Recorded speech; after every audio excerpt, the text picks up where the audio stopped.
Just a few weeks ago, there was a French study that was published that was conducted for the first time over a period of a lifetime of an animal.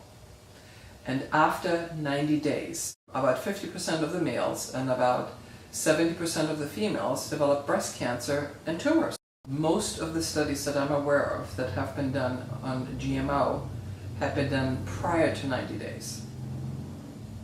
So the studies weren't long enough to detect the long-term impact. There is such a thing as bioaccumulation, right? You get exposed and exposed and exposed and exposed.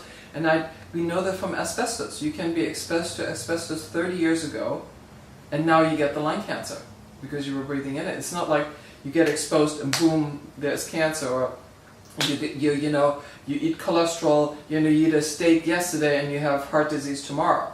That's a slow process.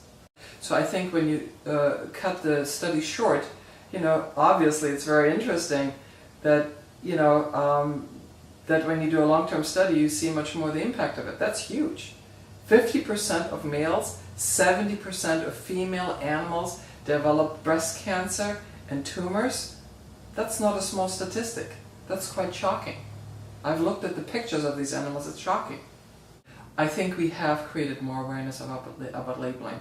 For example, now that we label more in restaurants how many calories food have, it has helped. People go like, oh my God, I had no idea when I was eating this, that, and the other thing, it had 4, 5, 6, 700 calories in it. So they have a choice now because we're educating them. So the labeling, I think, is crucial because it's a part of education and exposure to go on like, what is in this food? What am I consuming? We should label many things. I mean, cosmetics is still today not labeled properly. I mean, lipstick can have lead in it. So I think we have a right to know if I put lipstick on my lips, so labeling is important because if every day, if women put, lipstick on their lips and it has a little bit of lead in it, imagine, you do that for 30 years. You think that has no impact on your body? Of course it does. So the same thing should go for GMO. We label organic, we label, how many calories is in, how much fat is in it, how many saturated fat. Right, it has helped also when we started, to label how many unsaturated fats and saturated fats we had in food. It changes our behavior because we're becoming aware of something. We have choices.